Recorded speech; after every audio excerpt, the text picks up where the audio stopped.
Senator Eric Schmitt, thank you so much. Okay, this is a breaking news.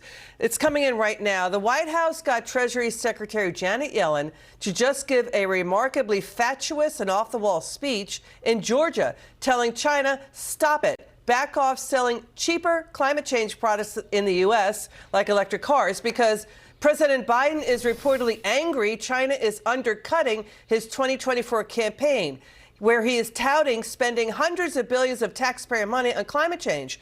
But, Senator, they're not complaining about cheaper appliances, drugs, and everything else from China. What do you make of this?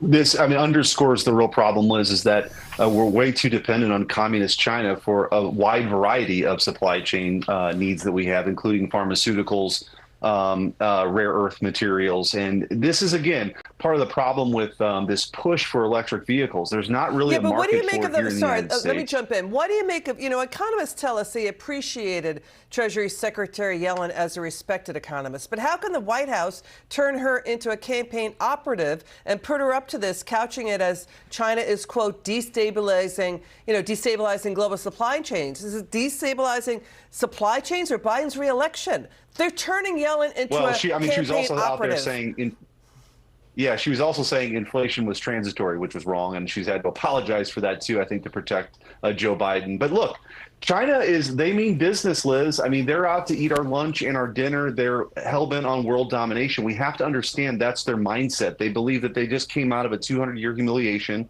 and they want to be dominant on the world stage. And so we have all the energy that we'll ever need in this country.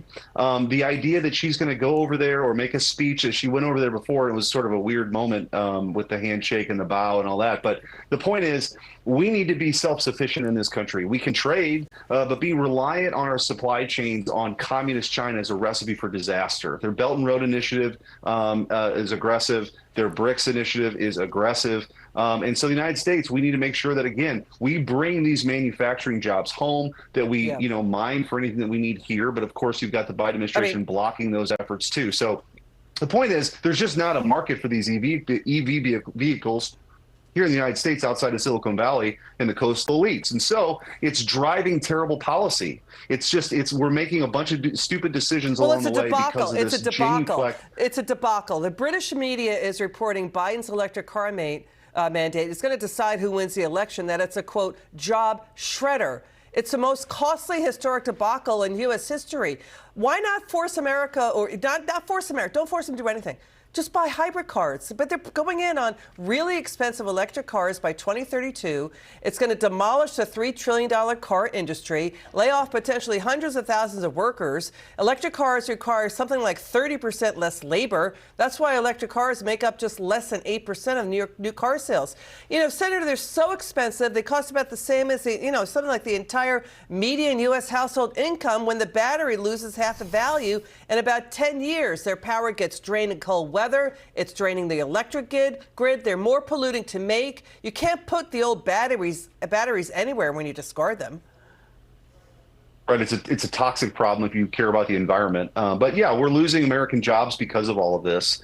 And it doesn't make any sense for us. It's more radical, Liz, than you even outlined. They want to get rid of the internal combustion engine, and their goals are in the less than 10 years from now to have maybe 70% of all the vehicles that are manufactured be EVs. It doesn't make any sense. And one final point here. They're incredibly heavy, in many instances twice as heavy. The wear and tear on our roads and bridges, they've not even thought this out yet. In addition to not being a market for it, it's a real problem for our infrastructure. We're not capable of handling this. But again, this is a push by the climate alarmists to just sort of move their agenda forward regardless of what the American people think. That's right, Senator. And by the way, they're so heavy, the tires wear out in like 5-10 years. And, so Biden wants America to only buy electric cars. That's a debacle. When even China, the world's biggest car market, is reporting a slowdown because consumers are starting to turn away from electric cars. Their big giant, BYD, just reported a slowdown in profit, its slowest in 2 years. But 8 states are planning to ban gas-powered cars, following California. Your final word on this. Yeah, California had, the same time they announced that, they had rolling blackouts because they didn't have enough energy. This is ridiculous. Let the American people buy what they want. So quit trying to force this radical agenda down their throats. Got it. Thank you, Senator Eric Schmitt.